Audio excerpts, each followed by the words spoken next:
Right now, inside your body, there are trillions upon trillions of neutrons sitting perfectly still inside the nuclei of your atoms. They've been there for billions of years, some of them since before Earth even existed, locked away inside atoms forged in the cores of dying stars. They haven't changed.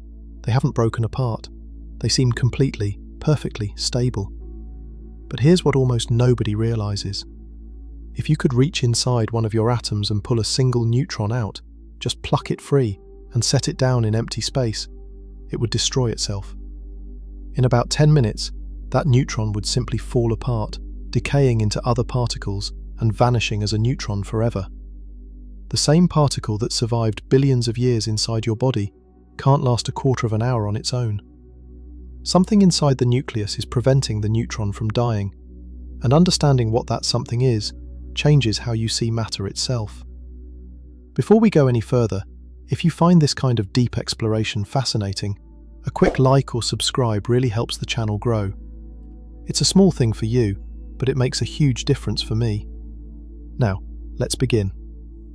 Let me start with something you probably learned in school, something that seems straightforward but turns out to be one of the most misleading simplifications in all of science. You were probably taught that atoms are made of three things: protons, neutrons, and electrons. Protons carry positive charge, electrons carry negative charge, neutrons carry no charge at all. They just sit there in the nucleus, adding mass, doing nothing particularly exciting. In most textbooks, they're drawn as little coloured spheres packed together with protons in the centre of the atom, like marbles in a bag. Solid, simple, fundamental. Little balls of neutral stuff. That picture is wrong. Not slightly wrong, not technically incomplete. Fundamentally, deeply, profoundly wrong. A neutron is not a tiny solid ball. It's not a simple object at all, and it is absolutely not fundamental. A neutron is one of the most complex structures in nature. It's a storm, a confined, self-sustaining hurricane of quantum activity, packed into a space so small that tens of billions of them could line up across the width of a single human hair. And understanding what a neutron actually is, what it's really made of, and how it holds itself together, is essential to understanding why it behaves the way it does, why it can survive for billions of years inside an atom, and why it destroys itself in minutes when left alone. To understand the neutron, you first have to abandon the idea that matter is made of tiny solid objects. This idea feels natural, it's intuitive. We live in a world of solid things: rocks, tables, walls. When you pick up a ball, it has a definite surface, a definite inside, a clear boundary between itself and everything else.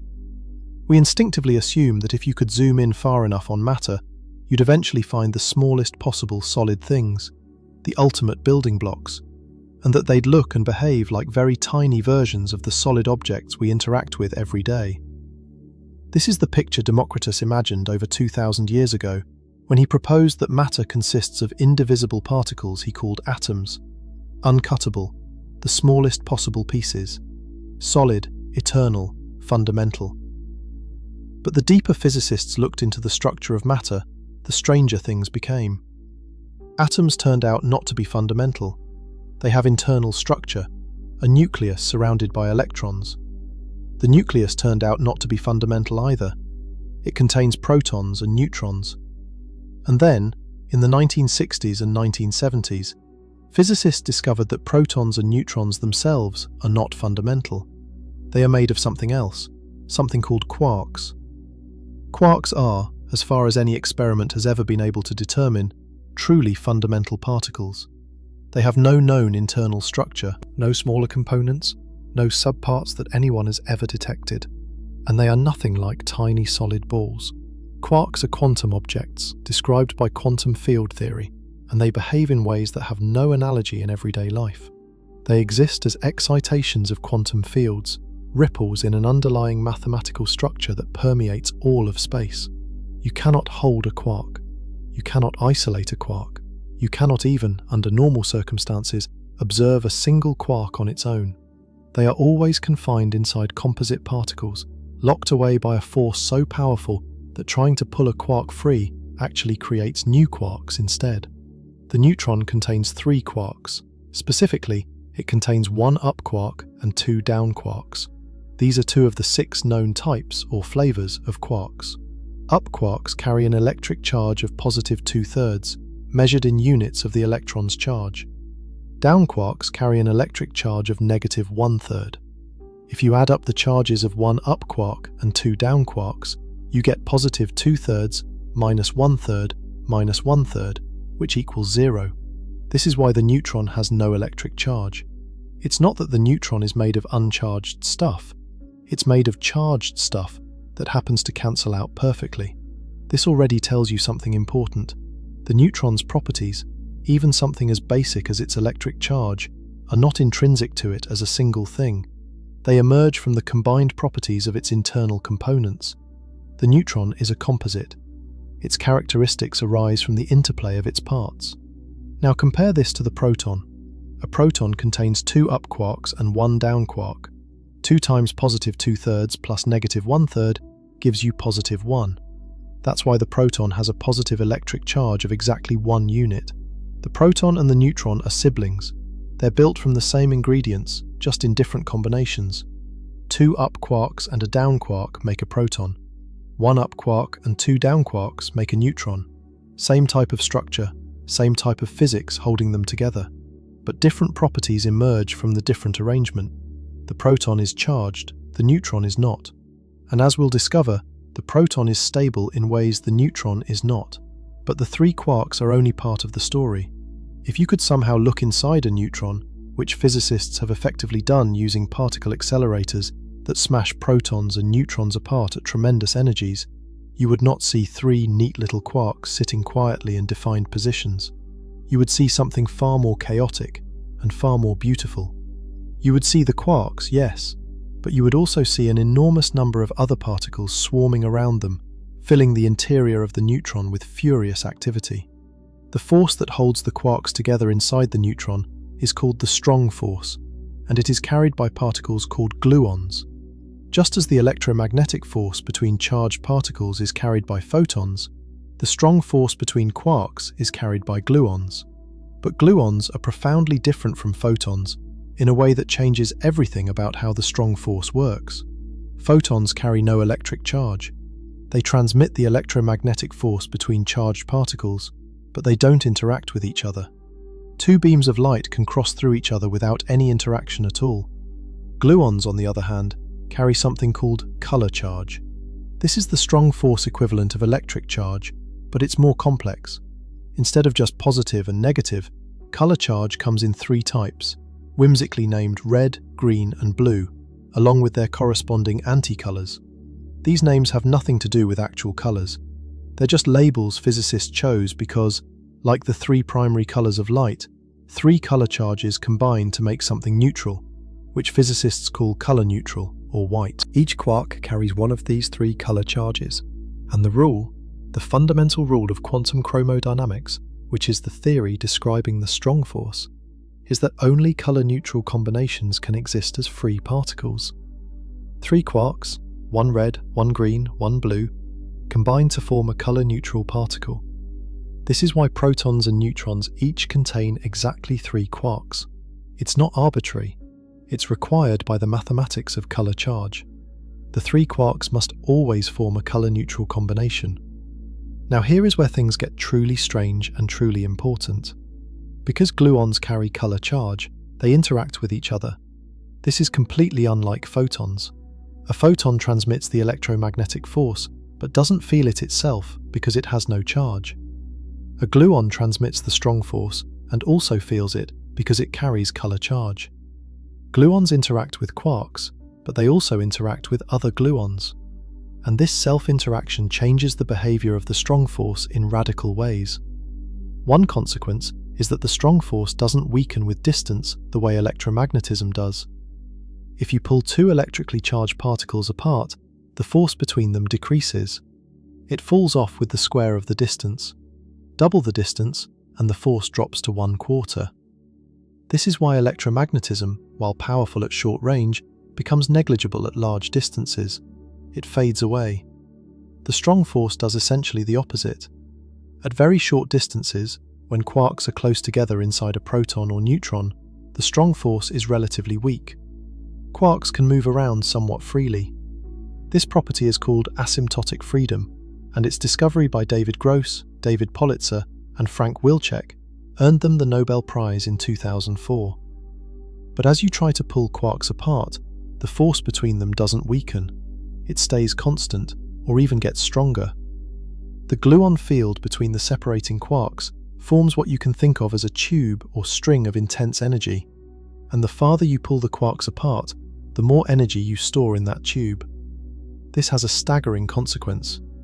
If you pull hard enough, you might expect the tube to snap and the quarks to fly apart, finally free. And the tube does snap, but it doesn't free the quarks. Instead, the energy stored in the tube is so enormous that when it breaks, that energy converts into mass, creating a brand new quark-antiquark pair right there at the breaking point. You started with two quarks connected by a gluon tube. You pulled them apart. The tube snapped. And now you have four quarks, rearranged into two new composite particles. You never got a free quark. You just made more composite particles. This is why no one has ever observed an isolated quark. Every attempt to free one just produces more bound states. The quarks are permanently confined, trapped by the very force that binds them. This phenomenon is called confinement, and it is one of the most important features of the strong force. It means that quarks and gluons can never be directly observed in isolation. They only exist inside composite particles. The neutron is one such composite. It is a prison that its own inmates can never escape. Not because the walls are strong in the conventional sense, but because trying to break through the walls generates new walls. Now let's talk about what the interior of the neutron actually looks like, because the picture of three quarks held together by gluons is still far too simple. The reality is far richer. Inside the neutron, gluons are constantly being emitted and absorbed by the quarks. But because gluons carry color charge, they can also emit other gluons. And those gluons can emit still more gluons. The result is a seething, churning cloud of gluons filling the interior of the neutron at all times. This isn't a calm, static structure. It's violently dynamic. The gluon field inside the neutron is one of the most energetic environments in nature, despite being confined to a space roughly 1 femtometer across, which is 1 quadrillionth of a meter. But it gets even more complicated. The energy in the gluon field is so intense that it constantly creates pairs of quarks and antiquarks from pure energy. These are called C-quarks, to distinguish them from the 3 valence quarks, the 1 up and 2 down quarks, that define the neutron's identity. C-quarks pop into existence as quark-antiquark pairs, exist for a fantastically brief moment, and then annihilate each other, returning their energy to the gluon field. This process happens continuously, countless times, throughout the interior of the neutron. At any given instant, the neutron contains not just 3 quarks, but an enormous and constantly fluctuating number of quarks, antiquarks, and gluons. The 3 valence quarks are there, yes, but they're swimming in a sea of virtual particles that are just as real in their effects on the neutron's properties. When physicists at facilities like the Stanford Linear Accelerator Center, or CERN, smash high-energy particles into neutrons and protons, they can probe the interior structure. What they find matches this picture perfectly. Deep inelastic scattering experiments, first performed in the late 1960s at Stanford, revealed that protons and neutrons are not smooth, uniform objects. They have internal structure. The experiments essentially took snapshots of the interior, and those snapshots showed point-like objects inside, the quarks, surrounded by a complex distribution of momentum carried by gluons and C-quarks. In fact, one of the most remarkable discoveries from these experiments is that the 3 valence quarks carry only about 30% to 50% of the neutron's total momentum. The rest, roughly half or more, is carried by gluons. The gluons, these force-carrying particles that you might think of as secondary characters, actually carry most of the neutron's momentum. They are not minor players. They are the dominant presence inside the neutron by several measures. And now we come to perhaps the most astonishing fact about the neutron's composition. The neutron has a mass of about 939.565 mega-electron-volts divided by the speed of light squared. That is, the energy equivalent of the neutron's mass, expressed in units that particle physicists use. But here's the thing. The masses of the quarks inside the neutron are tiny compared to this. An up quark has a mass of only about 2.2 mega-electron-volts. A down quark has a mass of about 4.7 mega-electron-volts. Add them all up, one up quark at 2.2 and two down quarks at 4.7 each, and you get about 11.6 mega-electron-volts. That's roughly 1% of the neutron's total mass. 1%. The quarks, the particles that supposedly make up the neutron, account for only about 1% of its mass. Where does the other 99% come from? It comes from energy. Specifically, it comes from the energy of the strong force itself. The gluon field churning inside the neutron, the constant creation and annihilation of C-quark pairs, the kinetic energy of the quarks as they move around inside their confinement. All of this energy contributes to the neutron's mass through Einstein's famous equivalence of mass and energy. E equals mc squared tells us that energy and mass are interchangeable. Energy has mass. And the enormous energy of the strong force interactions inside the neutron provides the overwhelming majority of its mass. This means that you, right now, sitting wherever you are made mostly of energy. The atoms in your body contain neutrons and protons, and those neutrons and protons get most of their mass not from the quarks inside them, but from the energy of the strong force binding those quarks together. Your mass, the thing that makes you heavy, the thing that gravity pulls on, the thing that resists acceleration when you try to change direction, almost all of it is the energy of gluon fields raging inside the nucleons in your atoms. You are, in a very real and quantifiable sense, made of bound energy. This also helps explain why the neutron and the proton have such similar masses. The proton's mass is about 938.272 mega-electron-volts, divided by the speed of light squared. The neutron's mass is about 939.565. The difference between them is only about 1.293 mega-electron-volts. That is a tiny fraction of their total mass, just over 0.1%. The reason their masses are so similar is that they are fundamentally the same kind of object, a 3-quark bound state held together by the strong force. The dominant contribution to their mass, the energy of the strong force binding, is essentially the same for both. The small mass difference comes from the slight difference in quark composition, the fact that a down quark is a few mega-electron-volts heavier than an up quark, and from electromagnetic effects inside the particles. But that tiny mass difference, that seemingly negligible 1.293 mega-electron-volts, turns out to be one of the most consequential numbers in all of physics. It is the reason the neutron can decay.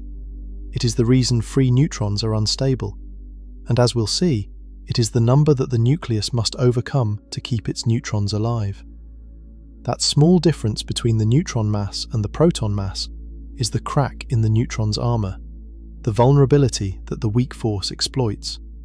And whether that crack matters or not depends entirely on where the neutron finds itself.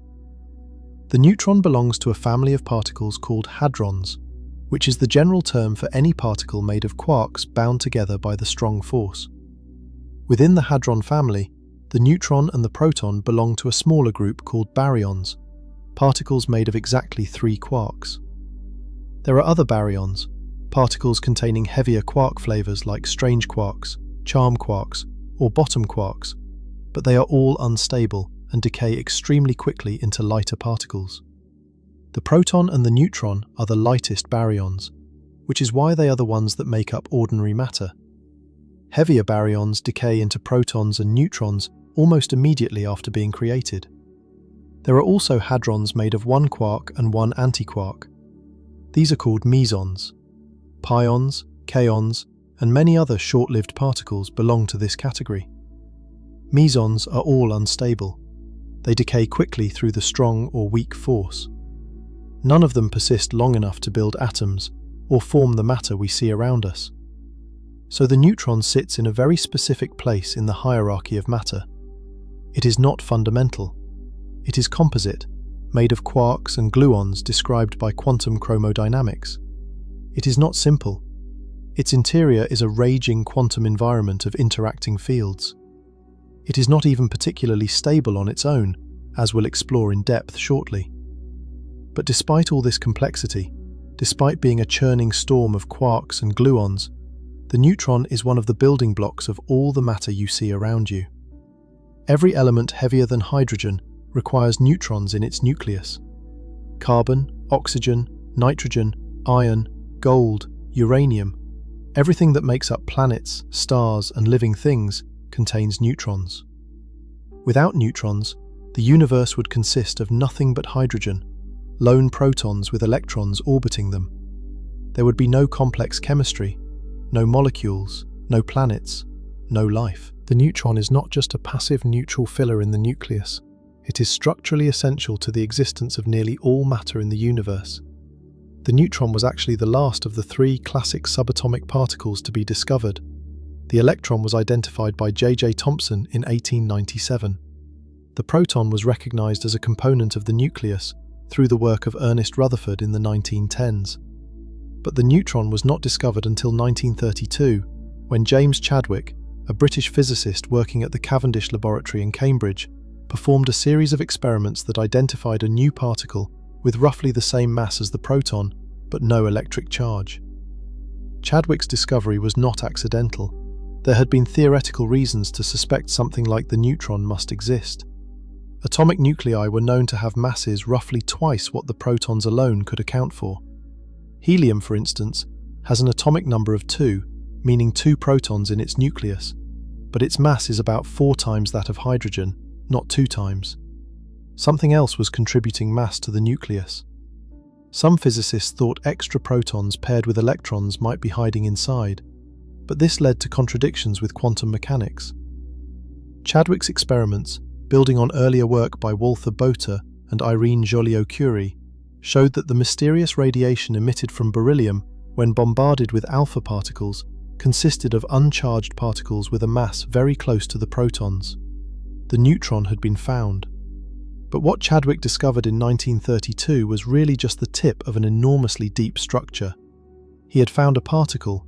It took another 4 decades of experimental and theoretical work to understand what that particle truly is. The development of quantum chromodynamics in the 1970s, the discovery of quarks through deep inelastic scattering, the theoretical framework describing gluons and color charge, the experimental confirmation of jets in particle collisions, all of this was needed to build the picture we have today. The neutron, Chadwick discovered, is the same neutron we understand now, but our understanding of what it is has been completely transformed. Today we know that the neutron is not a thing in the simple sense. It is a process. It is a dynamical state of quantum fields, a self-sustaining pattern of quarks and gluons held together by the strong force. It is a bound state in the language of quantum field theory, meaning it is a stable configuration of interacting fields that persists over time. The quarks inside it are not sitting still. They are racing around at significant fractions of the speed of light, confined to a space about 1 femtometer across. The gluon field is constantly fluctuating, exchanging energy with the quarks, creating and destroying C-quark pairs. The whole structure is vibrating with quantum energy. And yet, despite all this internal chaos, the neutron presents a calm face to the outside world. From the outside, it behaves like a single particle with well-defined properties. It has a specific mass, a specific spin of 1/2, 0 electric charge, and a small but measurable magnetic moment, which arises from the motions and charges of the quarks inside it. The incredible complexity within averages out, and what emerges is something that behaves in many practical situations like a simple, featureless particle. This is one of the deep lessons of physics. Complexity at one scale can produce simplicity at a larger scale. The neutron's internal chaos generates external order. So when we ask why a free neutron decays while a neutron inside a nucleus can last forever, We are asking a question about this specific quantum object, this specific bound state of quarks and gluons. We are asking what happens when the internal dynamics of the neutron interact with the forces of nature, and how the environment, specifically the presence or absence of a nuclear binding, changes the outcome. The answer, as we'll see, has everything to do with a force much weaker than the one holding the quarks together, a force that can change the very identity of the particles inside the neutron, and with the simple but profound arithmetic of energy. So we now know what a neutron is. Not a tiny marble, not a fundamental particle, a composite bound state of quarks and gluons, held together by the most powerful force in nature. The strong force binds those quarks so tightly that you cannot pull them apart no matter how hard you try. The energy required to separate them is so enormous that the attempt itself creates new quarks, new particles, new bound states. The prison rebuilds itself faster than you can tear it down. And yet, despite this incredible binding, a free neutron does not last. Set one down in empty space, far from any nucleus, far from any other particles, and it will cease to exist as a neutron in a remarkably short amount of time. Not billions of years, not millions, not even hours. A free neutron has a half-life of about 10 minutes and 14 seconds. That means if you start with a collection of free neutrons, half of them will have decayed after roughly 10 minutes. Wait another 10 minutes, and half of the remaining half will have decayed, and so on, exponentially, until none are left. This is deeply strange when you think about it. The strong force, the force holding the neutron together, is the most powerful of all fundamental forces. It is about 100 times stronger than the electromagnetic force. It is about 10 to the power of 38 times stronger than gravity. Nothing we encounter in everyday life even comes close to the strength of the strong force. And yet the neutron, held together by this titan of forces, still falls apart. The explanation reveals something profound about how nature actually works. The neutron doesn't decay because the strong force fails. The strong force is doing its job perfectly. The quarks inside the neutron remain bound throughout the entire process. What happens is that a completely different force, a much weaker force, intervenes and changes the identity of one of the quarks while the binding holds firm. The neutron doesn't fall apart. It transforms. Something inside it changes, and the result is no longer a neutron. The force responsible is called the weak force, sometimes called the weak nuclear force or the weak interaction. It is one of the four fundamental forces of nature, alongside gravity, electromagnetism, and the strong force.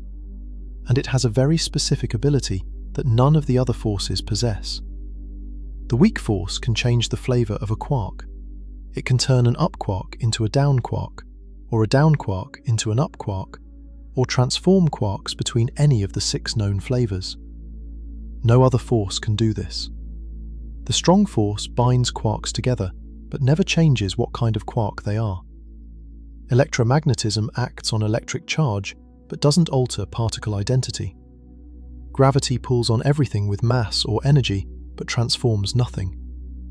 Only the weak force reaches into a particle and changes what it fundamentally is. This is what happens when a neutron decays.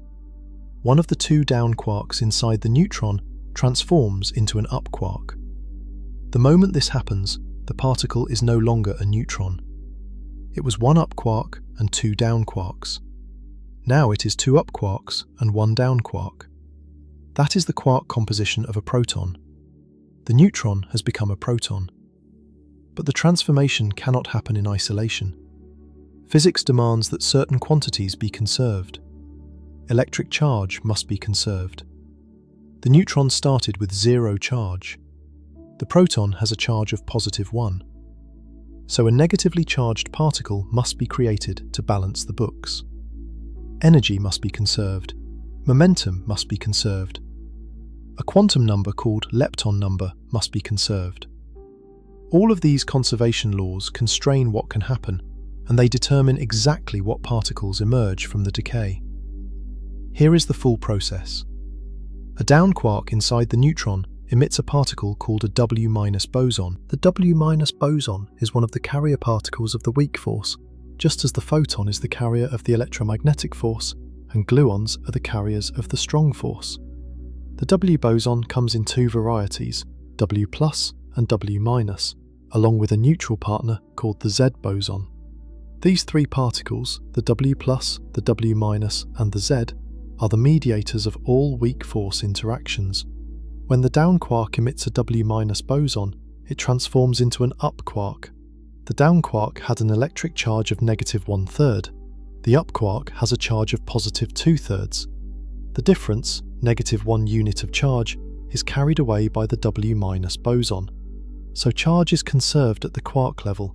The down quark loses 1 unit of negative charge by becoming an up quark, and that charge goes into the W- boson. But the W- boson is extraordinarily massive. It has a mass of about 80.4 billion electron-volts divided by the speed of light squared. That is roughly 86 times the mass of the entire neutron. How can the neutron, which weighs less than 1 billion electron-volts, emit a particle that weighs more than 80 billion? This seems impossible. It seems like a violation of energy conservation, and it would be if the W boson existed as a real, permanent particle.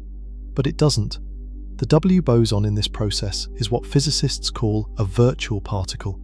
It borrows energy from the vacuum for an incredibly brief instant, allowed by the Heisenberg uncertainty principle, which permits energy fluctuations over short enough time intervals. The more energy you borrow, the shorter the time you can borrow it for. An 80 billion electron-volt W boson can exist for only an astonishingly tiny fraction of a second, about 10 to the power of -27 seconds, before it must resolve itself. And resolve itself it does. Almost the instant it appears, the virtual W- boson decays into two much lighter particles. It produces an electron and an electron antineutrino. The electron carries away the negative charge. The antineutrino carries away some energy and momentum, but has no electric charge and nearly zero mass. Together, the electron and antineutrino satisfy all the conservation laws. Charge is conserved. The neutron had zero charge, and the final products are a proton with charge +1, an electron with charge -1, and an antineutrino with charge 0. Add them up and you get 0. Energy is conserved. The total energy of the proton, electron, and antineutrino equals the total energy of the original neutron. Momentum is conserved. Lepton number is conserved because the electron has lepton number +1 and the antineutrino has lepton number -1, giving a total lepton number of 0, which matches the neutron's lepton number of 0. This process is called beta- decay, and it was one of the first forms of radioactivity ever studied. The name comes from early days of nuclear physics, when scientists classified types of radiation using Greek letters. Alpha radiation turned out to be helium nuclei, 2 protons and 2 neutrons bound together, ejected from heavy atoms. Beta radiation turned out to be electrons emitted during nuclear transformations. Gamma radiation turned out to be high-energy photons. Beta- decay specifically refers to the emission of an electron, the negatively charged beta particle, along with an antineutrino. The history of beta decay is itself a remarkable story of scientific persistence. When physicists first studied beta decay in the early 20th century, they noticed something deeply troubling. The electrons emitted during beta decay did not all have the same energy. In alpha decay, the emitted alpha particles have a specific, well-defined energy determined by the mass difference between the parent and daughter nuclei. But in beta decay, the electrons came out with a continuous spectrum of energies, ranging from nearly 0 up to some maximum value. Some electrons were fast, some were slow. The energy seemed to vary randomly from one decay event to the next. This was a serious problem. Energy conservation demanded that every decay release the same total amount of energy, since the mass difference between the neutron and the proton is fixed. If the electrons sometimes carried less energy, where did the rest go? Some prominent physicists, including Niels Bohr, seriously considered the possibility that energy conservation might not hold at the quantum level. Maybe, they thought, Energy isn't strictly conserved in individual quantum events, only on average over many events. In 1930, Wolfgang Pauli proposed a radical alternative. He suggested that a third particle was being emitted alongside the electron, a particle so elusive, so difficult to detect, that it had escaped observation entirely. This ghost particle would carry away the missing energy and momentum, accounting for the variable electron energies perfectly. Every decay would release the same total energy, but that energy would be shared between the electron and this new particle in different proportions each time. Sometimes, the electron would get most of the energy, and the ghost particle would get very little. Other times, the ghost particle would carry most of the energy, and the electron would emerge sluggishly. Pauli initially called this hypothetical particle the neutron, but when Chadwick discovered the actual neutron in 1932, the name was already taken. Enrico Fermi then gave Pauli's particle the name neutrino, Italian for little neutral one. The neutrino, or more precisely, the electron antineutrino in the case of neutron decay, was not experimentally detected until 1956, when Clyde Cowan and Frederick Reiners finally observed it using a nuclear reactor as a neutrino source. The detection confirmed Pauli's 26-year-old prediction and earned Reiners a Nobel Prize. The neutrino is astonishing in its elusiveness. It has no electric charge, so it doesn't interact through electromagnetism. It doesn't feel the strong force at all. It interacts only through the weak force and gravity, both of which are extremely feeble at the scales involved. A neutrino can pass through a wall of lead a light-year thick and have an overwhelming chance of emerging from the other side without having interacted with a single atom. Trillions of neutrinos from the Sun pass through your body every second without you noticing. They are among the most abundant particles in the universe and among the hardest to detect. So the complete picture of free neutron decay is this. A neutron, containing one up quark and two down quarks, undergoes a transformation. One of the down quarks emits a virtual W- boson and becomes an up quark. The virtual W- boson almost instantly decays into an electron and an electron antineutrino. The result is a proton containing two up quarks and one down quark, plus an electron, plus an antineutrino. The neutron has become a proton, and the process has released a small amount of energy shared between the products as kinetic energy. But why does this happen at all? The strong force is holding the quarks together just fine. The neutron is a perfectly valid bound state. Why doesn't it just sit there forever? The answer is energy. Specifically, mass energy. The neutron is heavier than the proton. This is the crucial fact. The neutron's mass, measured precisely in particle physics experiments, is 939.565 million electron-volts divided by the speed of light squared. The proton's mass is 938.272 million electron-volts divided by the speed of light squared. The difference is 1.293 million electron-volts. This is a tiny difference, only about 0.1% of the neutron's total mass, but it is enough. Einstein's equivalence of mass and energy means that a heavier particle contains more energy than a lighter one, simply by virtue of existing. The neutron, being heavier than the proton, sits at a higher energy level.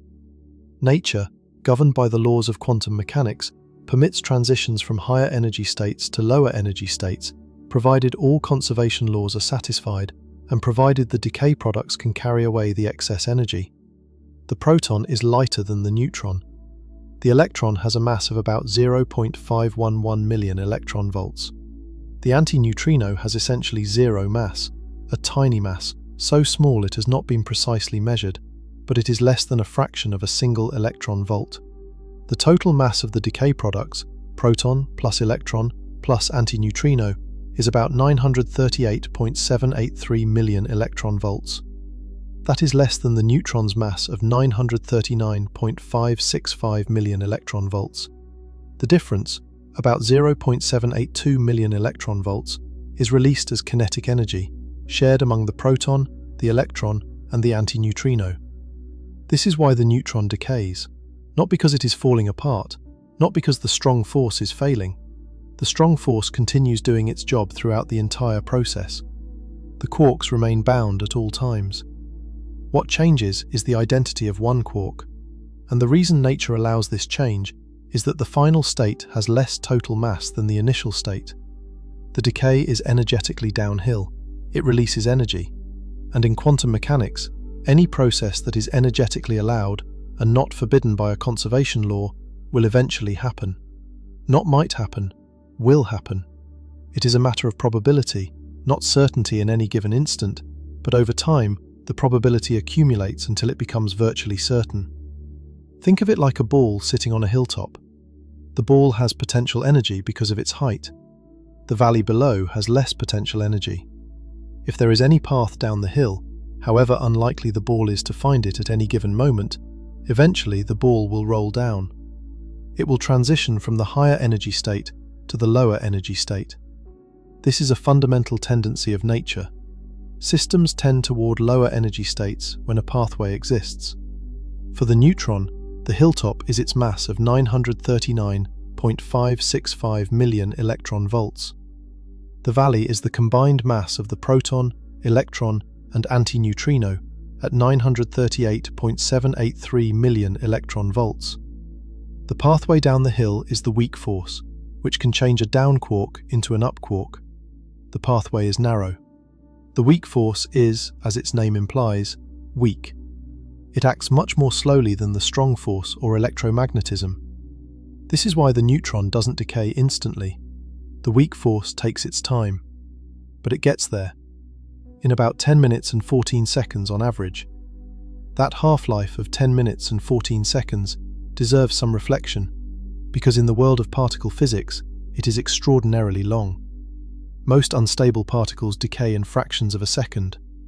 The W boson itself decays in about 3 times 10 to the power of negative 25 seconds. That is so fast that it doesn't even travel a measurable distance before it disappears. Many hadrons, composite particles made of quarks, decay in 10 to the power of negative 23 seconds or less. Even relatively long-lived particles like charged pions last only about 26 billionths of a second. The neutron, lasting over 10 minutes, is practically immortal by comparison. In particle physics, 10 minutes is an eternity. Why is the neutron's decay so slow compared to other unstable particles? 2 factors explain this. First, the weak force is inherently weak. Its coupling strength, the number that describes how strongly it interacts, is much smaller than the strong force's coupling. Processes mediated by the weak force happen much more slowly than processes mediated by the strong force or electromagnetism. Second, the energy available for the decay, the mass difference of 1.293 million electron-volts, is very small. In quantum mechanics, the rate of a decay process depends strongly on the amount of energy available. More energy available means more possible final states, more ways the decay products can share the energy and momentum, and thus a higher probability of decay per unit time. Less energy means fewer final states, fewer options, and slower decay. The neutron's decay energy of about 0.782 million electron-volts of kinetic energy is tiny by particle physics standards. Compare this to the decay of a muon, which is another particle that decays through the weak force. The muon has a mass of about 105.7 million electron-volts and decays into an electron, a neutrino, and an antineutrino. The energy available for the muon's decay is about 105.2 million electron-volts. That is more than 100 times the energy available in neutron decay. The muon's mean lifetime is about 2.2 microseconds, roughly 2 millionths of a second, much shorter than the neutron's 10 minutes. The combination of the weak force's inherent weakness and the small energy window makes neutron decay remarkably slow. This slowness matters. It matters enormously. If the neutron decayed faster, in fractions of a second like most unstable particles, it could not have survived long enough in the early universe to be captured into nuclei. In the first few minutes after the Big Bang, during the epoch known as Big Bang nucleosynthesis, Free neutrons and protons combine to form the first atomic nuclei, primarily helium. This process took several minutes. If neutrons had decayed much faster, they would have all turned into protons before nucleosynthesis could occur, and the universe would contain essentially no helium, no deuterium, no lithium. The chemical composition of the cosmos depends critically on the neutron's half-life being roughly what it is, about 10 minutes. Long enough that a significant fraction of neutrons survive to be incorporated into helium nuclei. Short enough that not all neutrons survived, leaving plenty of free protons to become hydrogen atoms. The mass difference between the neutron and the proton, that 1.293 million electron-volts, is itself a remarkably fine-tuned number. It arises from two competing effects. The first is the difference in quark masses. A down quark is heavier than an up quark by about 2.5 million electron-volts. Since the neutron has one more down quark than the proton and one fewer up quark, this tends to make the neutron heavier. The second effect is electromagnetic. The proton contains two up quarks with charge positive 2/3 each, and the electromagnetic repulsion between these like charges adds energy to the proton, tending to make it heavier. These two effects push in opposite directions. The quark mass difference pushes the neutron's mass up. The electromagnetic effect pushes the proton's mass up. In our universe, the quark mass effect wins, but only barely. The neutron ends up heavier by 1.293 million electron-volts. If the balance were slightly different, if the down quark were lighter, or the electromagnetic repulsion were stronger, the proton could be heavier than the neutron. In that case, the proton would be the unstable one, and the neutron would be stable. Free protons would decay, and free neutrons would last forever. The consequences for chemistry and life would be catastrophic. Hydrogen atoms, which consist of a single proton and an electron, would be unstable. The universe would have no stable hydrogen, no water, no organic chemistry as we know it, no stars burning hydrogen fuel. The fact that the neutron is slightly heavier than the proton, and not the other way around, is one of those seemingly arbitrary features of our universe that turns out to be essential for everything we know. There is also a subtle but important point about what exactly is decaying. It is tempting to say the neutron decays, as if the neutron as a whole is falling apart, disintegrating into pieces. But that is not quite right. The neutron's quarks remain bound throughout the entire process. At no point do you have free quarks flying around. What happens is that a single quark changes identity from down to up through the emission of a virtual W boson. The bound state adjusts. It was a neutron, now it is a proton. The gluon field doesn't care about quark flavors. It binds quarks regardless of whether they are up or down. The strong force is flavor blind. It treats all quark flavors identically. So when a down quark becomes an up quark, the strong force simply continues binding the three quarks together. The gluon field reorganizes slightly. The internal energy distribution shifts a little because the up quark has a different mass and charge than the down quark, but the binding remains intact. So neutron decay is really quark flavor transformation inside a bound state. The bound state survives, it just changes identity. One moment you have a bound state of 1 up and 2 down quarks, which is a neutron.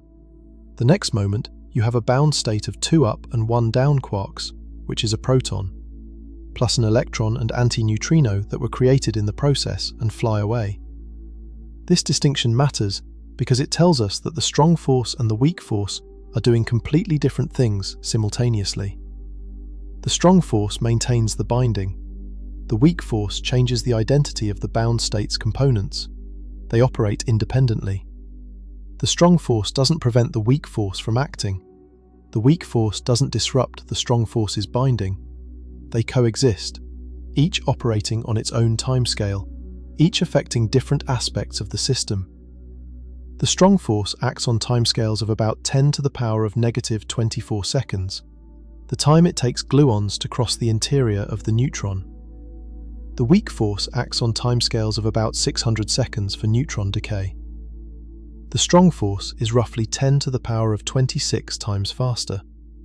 The neutron's internal strong force dynamics cycle trillions upon trillions of times before the weak force finally triggers a decay.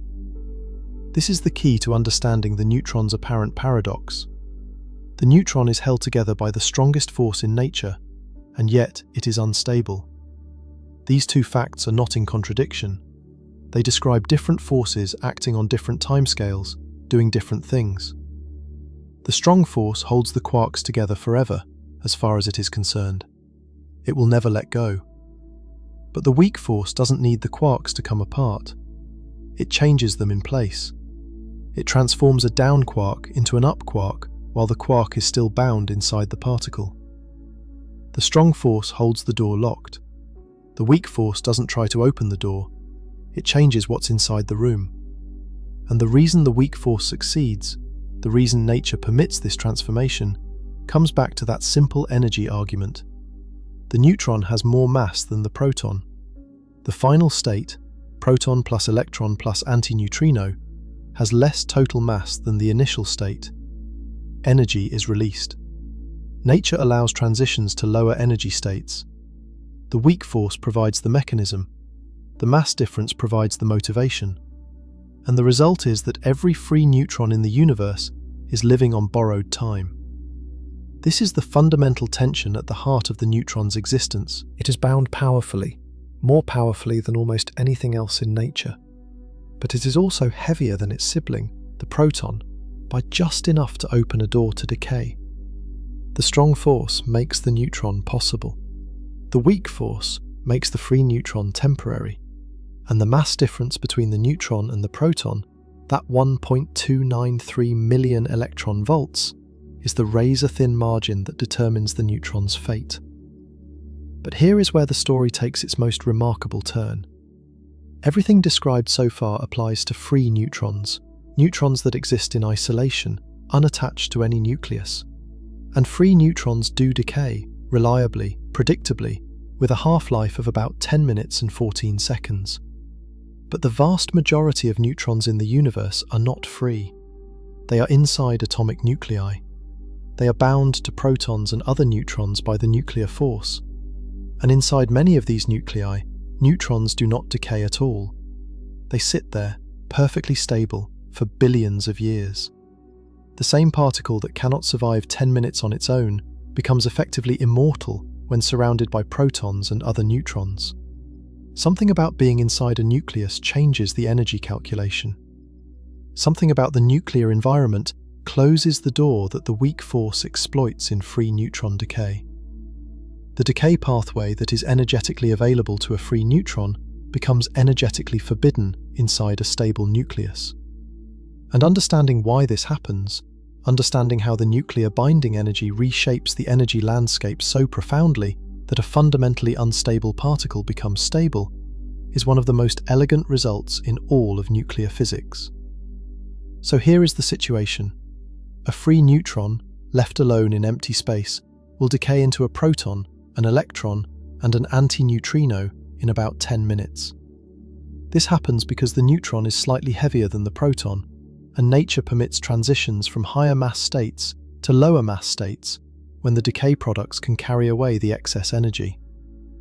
The weak force provides the mechanism, changing a down quark into an up quark, and the mass difference of 1.293 million electron-volts provides the energy budget that makes the whole thing possible. Every free neutron in the universe is doomed. It is only a matter of time. And yet, look around you.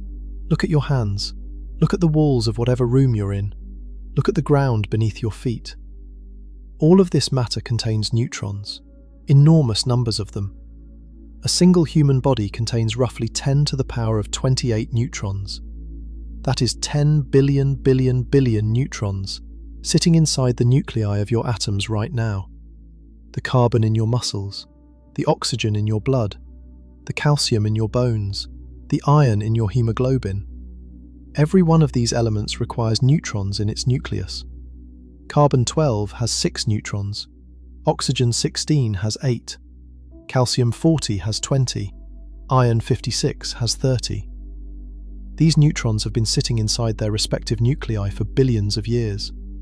The carbon atoms in your body were forged inside massive stars that lived and died long before our solar system formed, roughly 5 billion years ago or more. The neutrons inside those carbon nuclei have been stable for all that time. Not 10 minutes, not 10 hours, billions upon billions of years. How? How can the same particle that decays in 10 minutes when free survive for billions of years when it is inside a nucleus? What changes? What is it about the nuclear environment that turns a fundamentally unstable particle into an effectively permanent one?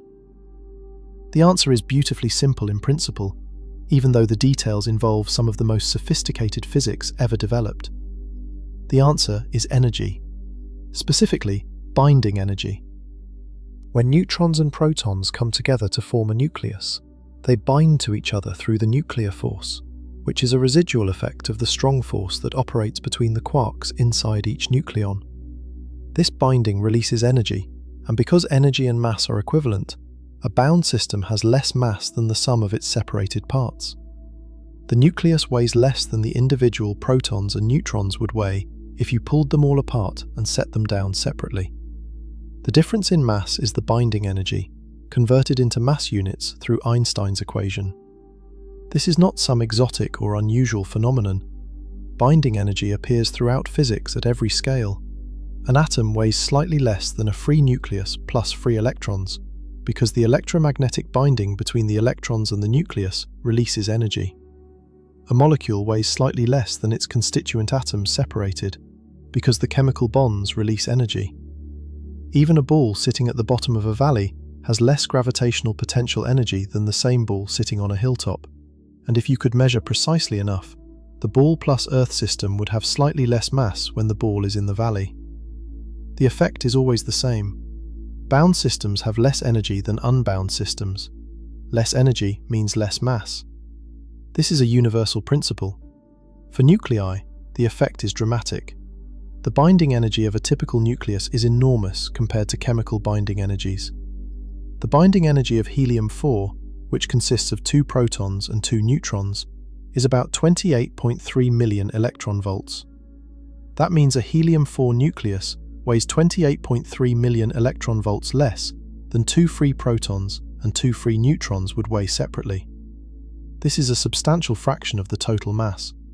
It is roughly 0.7% of the total mass of the 4 separate nucleons. That might not sound like much, but it is this mass difference, this binding energy, that powers the Sun and all other stars. When hydrogen fuses into helium inside the Sun's core, the helium produced weighs less than the hydrogen that went into making it. The missing mass has been converted into energy, released as light and heat. Every second, the Sun converts about 4 million tons of mass into energy through this process. That energy is what lights up the solar system and makes life on Earth possible. All of it comes from nuclear binding energy. Now here is the critical point. When a neutron is bound inside a nucleus, its effective energy is different from when it is free. The neutron is in a bound state. It has given up energy to become part of the nucleus. It sits in an energy well, a valley, created by the attractive nuclear force between it and the surrounding protons and neutrons. To remove the neutron from the nucleus, you would have to supply energy to climb out of that well. The neutron's energy inside the nucleus is lower than its energy would be as a free particle. This changes everything about the decay calculation. Remember why a free neutron can decay. The neutron has a mass of 939.565 million electron-volts. The products of its decay, a proton, an electron, and an antineutrino, have a combined mass of about 938.783 million electron-volts. The final state is lighter than the initial state by about 0.782 million electron-volts. The decay is energetically downhill. Nature allows it, and the weak force makes it happen. But inside a nucleus, you cannot just look at the neutron in isolation. You have to look at the entire system. The question is not whether a neutron can turn into a proton, an electron, and an antineutrino. The The question is whether the entire nucleus can transition from its current state to a new state where one neutron has been replaced by a proton, with an electron and antineutrino emitted. The initial state is the original nucleus. The final state is a different nucleus with one more proton and one fewer neutron, plus an electron and an antineutrino flying away. For this transition to be energetically allowed, the final state must have less total energy than the initial state. If it doesn't, the decay simply cannot occur. Nature forbids transitions to higher energy states in the absence of external energy input. The neutron is trapped. Let me make this concrete with a specific example. Consider carbon-12, one of the most abundant isotopes in the universe and one of the most important elements for life. Carbon-12 has 6 protons and 6 neutrons in its nucleus. It is extremely stable. No neutron inside carbon-12 has ever been observed to decay. The nucleus simply sits there, unchanged, for as long as anyone has ever measured. Why? Imagine one of the 6 neutrons inside carbon-12 tried to decay. It would emit an electron and an antineutrino, and the neutron would become a proton. The carbon-12 nucleus, which had 6 protons and 6 neutrons, would become a nucleus with 7 protons and 5 neutrons. 7 protons means nitrogen, so the result would be nitrogen-12, an isotope of nitrogen with 7 protons and 5 neutrons, plus an electron and an antineutrino. Now we ask the critical question. Does nitrogen-12 plus an electron plus an antineutrino have less total mass energy than carbon-12? If yes, the decay is allowed. If no, it is forbidden. The answer is no. Nitrogen-12 is heavier than carbon-12, significantly heavier. The mass difference goes the wrong way. Carbon-12 is more tightly bound than nitrogen-12 would be. The nuclear binding energy of carbon-12 is greater than the nuclear binding energy of nitrogen-12. When you do the full accounting, when you add up the mass of the nitrogen-12 nucleus, plus the mass of the electron, plus the negligible mass of the antineutrino, the total exceeds the mass of the carbon-12 nucleus. The final state is heavier than the initial state. The decay would require an increase in energy. It would be energetically uphill, and nature does not permit uphill transitions without an external energy source. So the neutron inside carbon-12 cannot decay. Not because the weak force has stopped working. The weak force is still there, still capable of changing a down quark into an up quark. But the energetics forbid the transition. There is no available final state with lower energy. The neutron is stuck. It cannot decay because there is nowhere energetically favourable for it to go. The nuclear binding energy has changed the energy landscape so completely that the downhill path available to a free neutron has become an uphill path inside this nucleus. The door is closed. Think of it this way. Imagine you have a ball sitting on a shelf inside a deep valley. If the ball were sitting on a hilltop, as a free neutron is, it could roll downhill. There is a lower point it can reach, and gravity will pull it there. But the ball isn't on a hilltop. It's on a shelf inside a valley. The shelf is below the valley rim. To roll anywhere lower, the ball would have to go up first, climbing the valley wall to reach the rim, and only then could it potentially find a lower point outside the valley. But there is no lower point outside. The valley is deeper than any nearby alternative. The ball stays on the shelf, not because it lacks the tendency to roll, but because every direction it could go is upward. It is in a local energy minimum. It is trapped by the geometry of the energy landscape around it. This is exactly what nuclear binding energy does to the neutron. The binding energy creates a deep energy well. The neutron sits at the bottom. The decay products would sit higher. No transition is possible. The neutron is stable, not because it has fundamentally changed, not because the weak force has been switched off, but because the nuclear environment has reshaped the energy landscape so that decay leads uphill rather than downhill. Now let me explain this from a slightly different angle, because the concept is so important that it deserves more than one way of looking at it. When protons and neutrons bind together to form a nucleus, the nuclear force creates an attractive potential that lowers the total energy of the system. Each nucleon, each proton and neutron sits in this potential well.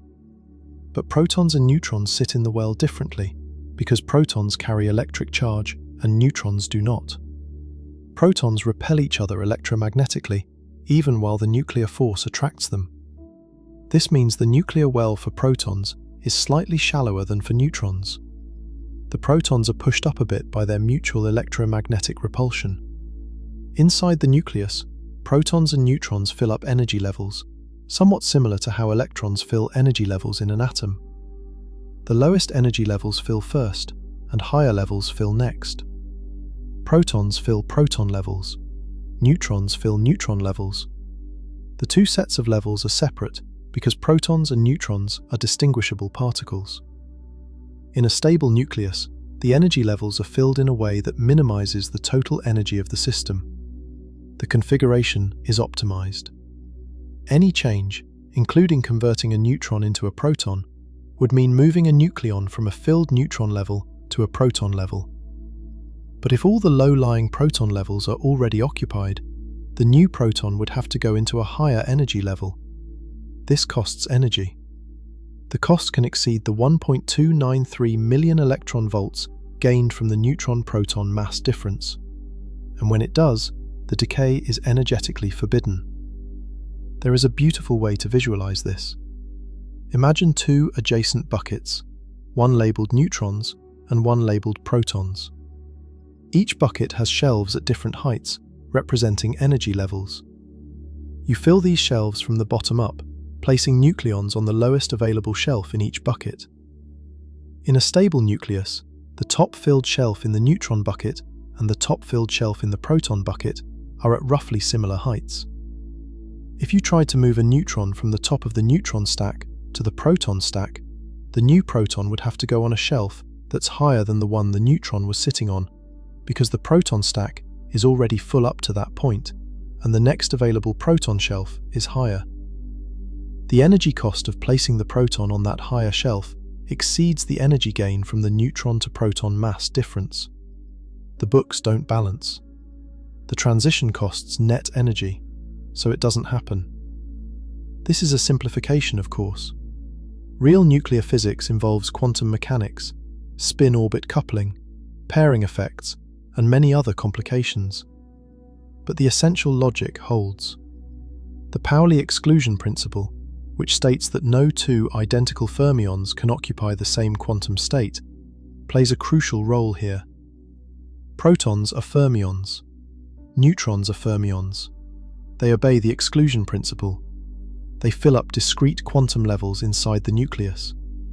And this quantum structure determines which transitions are energetically allowed and which are forbidden. The concept that ties all of this together quantitatively is called the nuclear mass, or the atomic mass, and it includes all the relevant contributions. The total mass of a nucleus equals the sum of the masses of its individual protons and neutrons, minus the binding energy divided by the speed of light squared.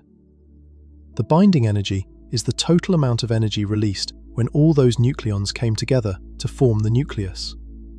A higher binding energy means a more tightly bound nucleus, which means a lower total mass. For a neutron inside the nucleus to decay, the daughter nucleus, the one with an extra proton and one fewer neutron, plus the emitted electron and antineutrino, must have a lower total mass than the parent nucleus. If the daughter nucleus is less tightly bound than the parent, if its binding energy is lower, then the daughter might actually be heavier despite having traded a neutron for a lighter proton. The reduced binding more than offsets the quark mass advantage. The net effect is that the final state weighs more. The decay is blocked. This is precisely what happens in stable nuclei. The nuclear force has arranged the protons and neutrons into a configuration that minimizes total energy. Any rearrangement, including beta decay, would increase the total energy. The nucleus is sitting at the bottom of a valley in the energy landscape, and every direction leads uphill. This is what stability means in nuclear physics. Not that the forces are stronger, not that the particles are different, simply that the energy accounting forbids change. This principle extends across the entire periodic table. Every stable isotope of every element exists because the energy accounting works out in its favor. The neutrons inside those nuclei cannot decay because the decay products would be heavier than the current nucleus.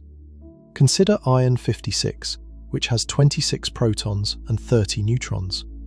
Iron 56 has one of the highest binding energies per nucleon of any nucleus, about 8.8 million electron-volts per nucleon. It sits near the bottom of the nuclear binding energy curve, the deepest point in the valley of nuclear stability. The neutrons inside iron 56 are deeply bound. Converting any one of them into a proton would produce cobalt 56-1 neutron, which is actually a different isotope altogether, and the resulting nucleus would be less tightly bound. The total energy would increase. The decay is forbidden. Those neutrons are locked in. The same logic applies to oxygen-16, with 8 protons and 8 neutrons, to helium-4, with 2 protons and 2 neutrons, to calcium-40, with 20 protons and 20 neutrons. In each case, the nuclear binding energy creates a configuration where beta decay would lead to a higher energy state. The neutrons are stable because the energy landscape gives them nowhere lower to go. This has a counterpart that further clarifies the principle. Just as neutron decay can be blocked inside a nucleus, the reverse process can also be blocked. In free space, a proton cannot decay into a neutron because the neutron is heavier. That decay would be energetically uphill. It would violate energy conservation. The proton is lighter, so it sits at the bottom. It has nowhere lower to go. But inside certain nuclei, proton decay becomes possible. If a nucleus has too many protons relative to neutrons, the electromagnetic repulsion between all those protons raises the energy of the system. In such a nucleus, converting a proton into a neutron might actually lower the total energy, because reducing the proton count reduces the electromagnetic repulsion and increases the binding energy enough to more than compensate for the neutron being heavier than the proton. This process is called beta plus decay, or positron emission. The proton emits a W+ boson, which decays into a positron and a neutrino, and the proton becomes a neutron. In free space, this is impossible. Inside a proton-rich nucleus, the nuclear binding energy changes the energy ledger and makes it allowed. This beautifully illustrates the symmetry of the situation. The question of whether a neutron can decay or whether a proton can decay is not determined by the particles themselves in isolation. It is determined by the energy of the entire system. The nuclear environment reshapes the energy landscape. Inside a neutron-rich nucleus, neutron decay might be allowed. Inside a proton-rich nucleus, proton decay might be allowed. Inside a stable nucleus, neither is allowed. The particles haven't changed, the physics hasn't changed. Only the energy accounting has changed, driven by the nuclear binding energy. Let me now talk about the nuclear force itself, because understanding how it creates this binding energy is important for completing the picture. The nuclear force between protons and neutrons is not the same thing as the strong force between quarks. The strong force, described by quantum chromodynamics, operates between quarks and is carried by gluons. It is incredibly powerful, but has a peculiar property. It only operates between color-charged particles, and all observable particles must be color-neutral. Protons and neutrons are color-neutral bound states, so the strong force, in its fundamental form, doesn't directly act between protons and neutrons. What binds protons and neutrons together in a nucleus is a residual effect of the strong force. It works somewhat like this. Inside each proton and neutron, quarks and gluons are constantly in motion. The color fields inside one nucleon can briefly extend beyond its boundary and interact with the color fields inside a neighboring nucleon. This creates an attractive force between them. It is a secondary effect, a spillover from the primary strong force binding, but it is still remarkably powerful by the standards of other forces. The nuclear force between nucleons is strong enough to overcome the electromagnetic repulsion between protons, at least for nuclei up to a certain size, and to bind protons and neutrons into incredibly compact, dense structures. The nuclear force has some important properties. It is very short-ranged. It operates effectively only over distances of about 1 to 2 femtometers.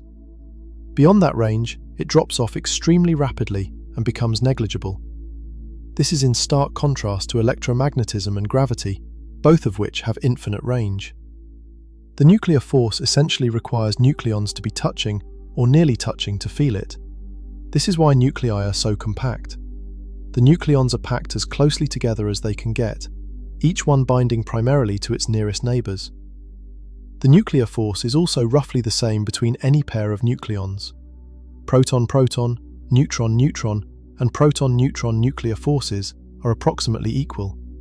There is a slight preference for proton-neutron binding, which turns out to have important consequences for nuclear structure, but to a first approximation, the nuclear force doesn't care whether it's binding protons or neutrons. This property is called charge independence of the nuclear force, and it reflects the fact that the strong force between quarks is flavor blind. Now, the nuclear force has a competitor inside every nucleus: electromagnetism. Every proton in the nucleus carries positive electric charge, and like charges repel. The electromagnetic repulsion between protons acts over a longer range than the nuclear force. In a small nucleus with just a few protons, the nuclear attraction overwhelms the electromagnetic repulsion easily. But as you add more protons, the electromagnetic repulsion grows. Each new proton repels every other proton in the nucleus, and the repulsion is cumulative, extending across the entire nucleus, because electromagnetism has infinite range. The nuclear attraction, being short-ranged, grows more slowly because each nucleon only binds to its nearest neighbours. This competition between nuclear attraction and electromagnetic repulsion is the reason that heavier nuclei need more neutrons than protons to remain stable. Neutrons contribute to the nuclear binding, adding attractive nuclear force, without contributing to the electromagnetic repulsion, since they have no charge. Extra neutrons act as nuclear glue, helping to hold the nucleus together against the growing electromagnetic push from the protons. This is why light, stable nuclei have roughly equal numbers of protons and neutrons. Carbon-12 has 6 of each. Oxygen-16 has 8 of each. But heavier stable nuclei have progressively more neutrons than protons. Iron-56 has 26 protons and 30 neutrons. Lead-208 has 82 protons and 126 neutrons. The neutron excess increases with nuclear size because more neutrons are needed to compensate for the increasing electromagnetic repulsion among the protons. This balance, this careful negotiation between the nuclear force pulling nucleons together and the electromagnetic force pushing protons apart, modulated by the quantum mechanical rules governing how nucleons fill energy levels, creates the landscape of nuclear stability. There is a narrow band of neutron to proton ratios that produces stable nuclei. Too few neutrons relative to protons, and the electromagnetic repulsion isn't sufficiently compensated. Too many neutrons relative to protons, and the energy levels become unbalanced in a way that opens up decay pathways. The stable nuclei lie along a curved path in the chart of nuclides, a plot of neutron number versus proton number that maps every known isotope. The binding energy per nucleon, the average amount of energy released per nucleon when a nucleus is assembled from free protons and neutrons, varies across the periodic table in a characteristic way. It starts low for the lightest nuclei. Deuterium, with just 1 proton and 1 neutron, has a binding energy of only about 1.1 million electron-volts per nucleon. Helium-4 is much more tightly bound, at about 7.1 million electron-volts per nucleon. The binding energy per nucleon increases as nuclei get larger, reaching a peak near iron and nickel at about 8.8 million electron-volts per nucleon. After that peak, the binding energy per nucleon slowly decreases for heavier nuclei, because the electromagnetic repulsion among the increasing number of protons takes a growing toll.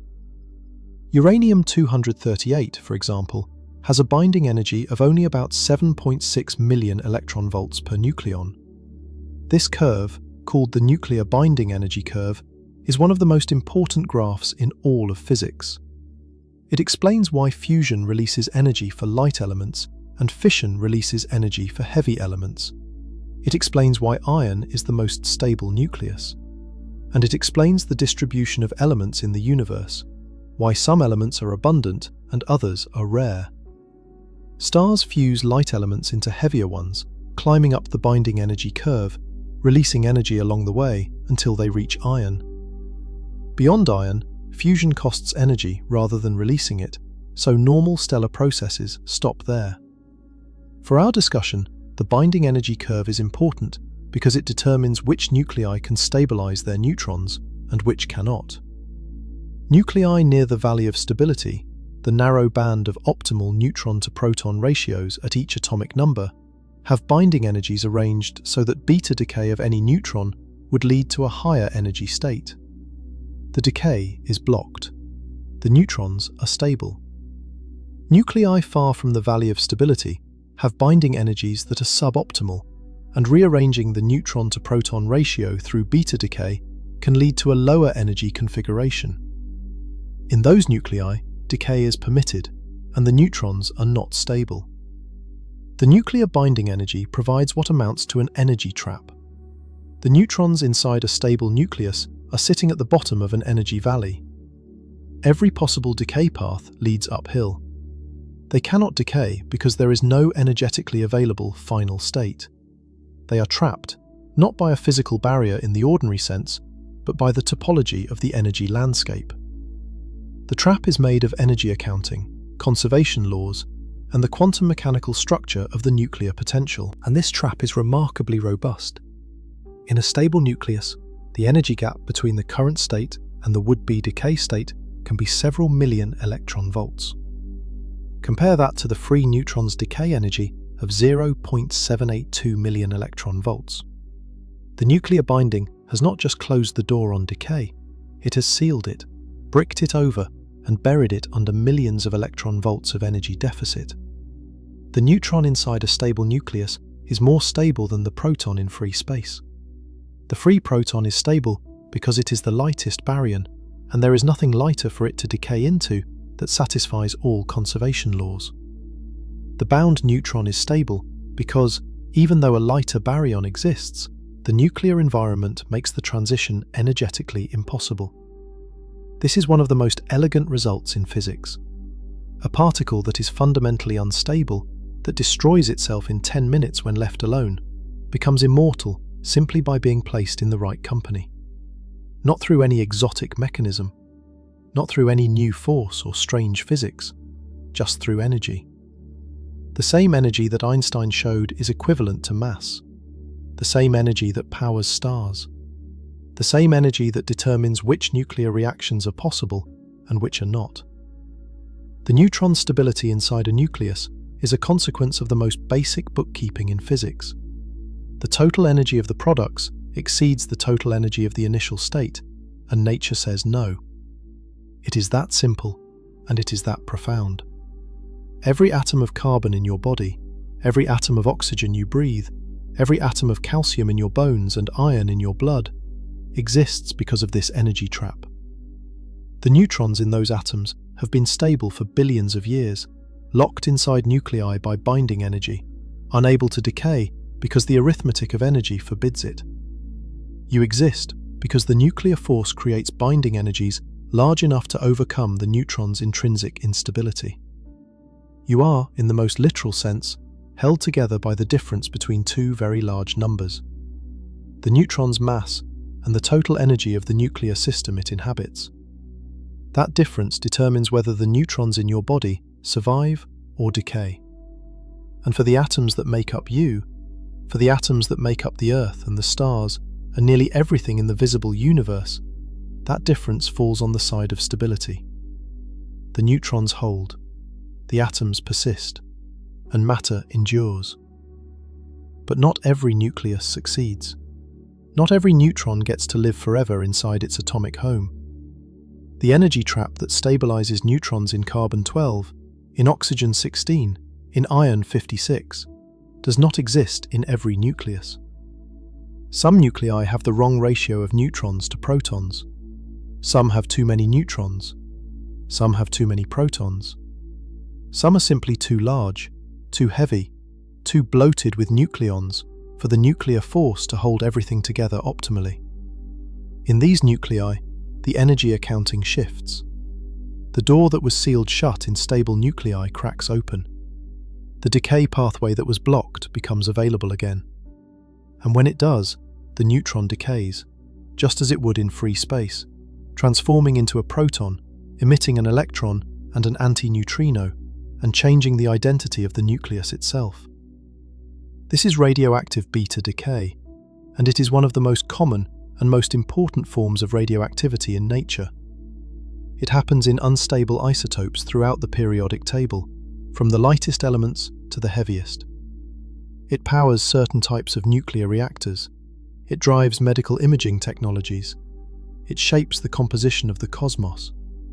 And it all comes down to the same simple question we have been asking throughout this entire journey. Does the decay of a neutron inside this particular nucleus lead to a final state with lower total energy or higher total energy? If lower, the decay happens. If higher, it does not.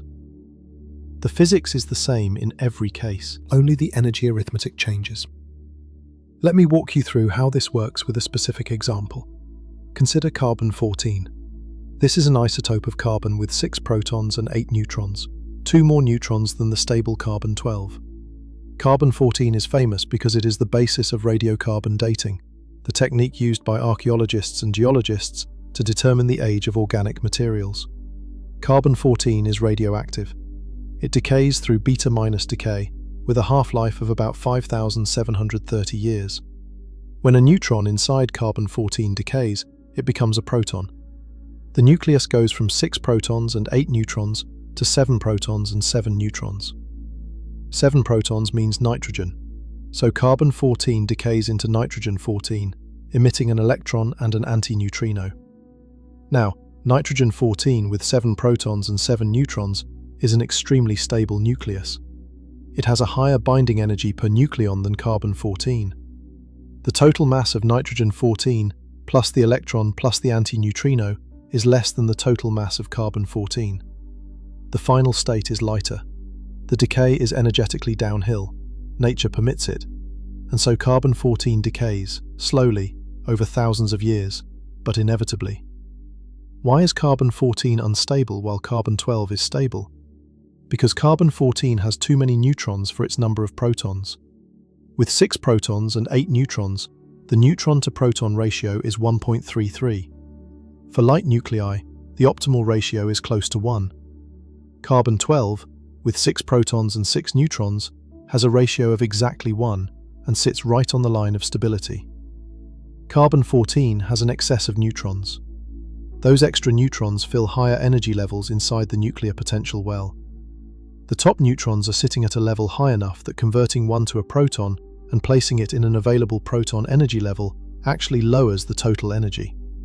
The energy cost of adding a proton is less than the energy gained by removing a neutron from its high-energy perch. The arithmetic shifts in favor of decay. This is the general pattern for neutron-rich nuclei, nuclei with more neutrons than the stable ratio requires. The excess neutrons occupy high-energy quantum states. Converting one into a proton through beta- decay can lower the total nuclear energy because the proton drops into a lower available energy level. The nuclear binding energy of the daughter nucleus is higher than that of the parent. The decay releases energy. The transition is allowed.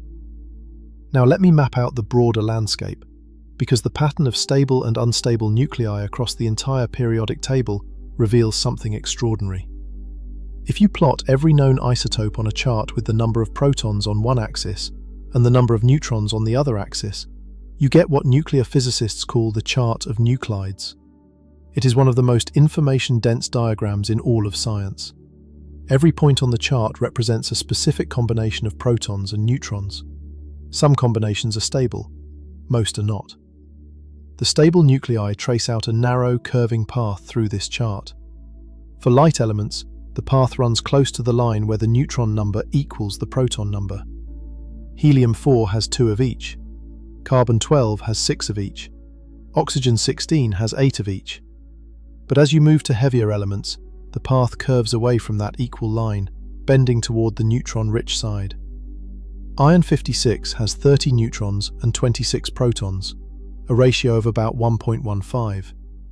Tin 120, one of the heaviest stable isotopes of tin, has 70 neutrons and 50 protons, a ratio of 1.4. Lead 208, the heaviest truly stable nucleus, has 126 neutrons and 82 protons, a ratio of about 1.54. The heavier the element, the more excess neutrons are needed to compensate for the growing electromagnetic repulsion among the protons. This curving band of stability is called the valley of stability, and the name is perfect. It really is a valley in the energy landscape. Nuclei sitting in the valley are at local energy minima. Any change to their neutron-to-proton ratio would increase their total energy. They are stable because every direction leads uphill. Nuclei on either side of the valley are on the slopes. They have excess energy. They can release that energy by sliding toward the valley floor, changing their neutron-to-proton ratio through beta decay until they reach a stable configuration. Nuclei on the neutron-rich side of the valley, with too many neutrons, undergo beta-minus decay. A neutron converts to a proton, moving the nucleus closer to the valley floor.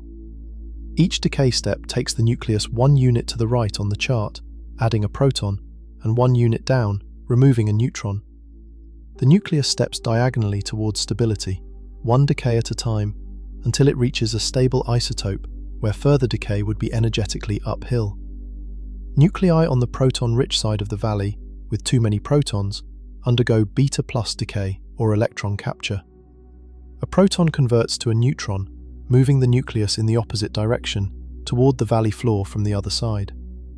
Again, the nucleus steps towards stability, 1 decay at a time, until it reaches a configuration where further change is energetically forbidden. Some nuclei are so far from the valley of stability that they decay extremely rapidly. These exotic, highly unstable isotopes can have half-lives of milliseconds, microseconds, or even shorter. They exist for the briefest of instants before transforming towards something more stable.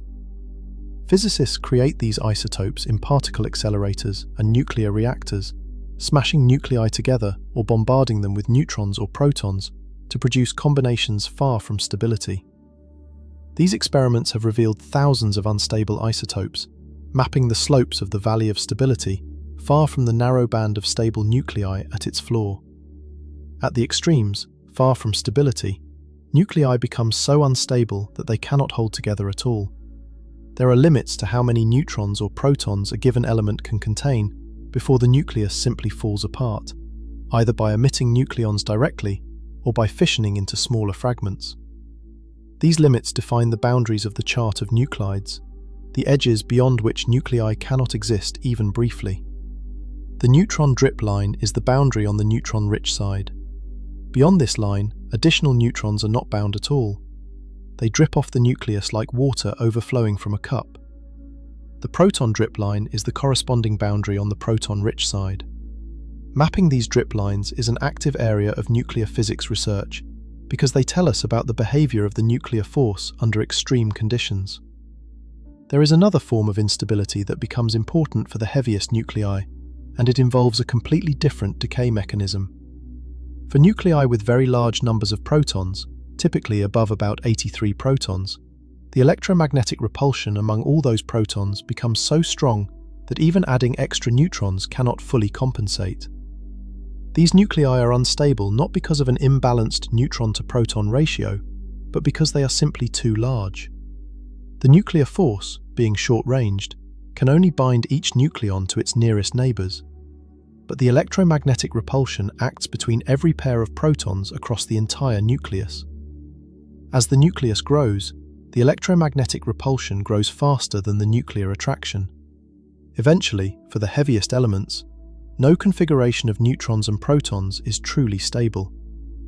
Every isotope of every element above bismuth is radioactive. Some are nearly stable, with half-lives of billions of years, like uranium-238, which has a half-life of about 4.5 billion years, roughly the age of the Earth. Others are wildly unstable, lasting fractions of a second. These very heavy nuclei often decay through alpha emission, ejecting a tightly bound helium-4 nucleus, which reduces both the proton count and the neutron count by 2 each.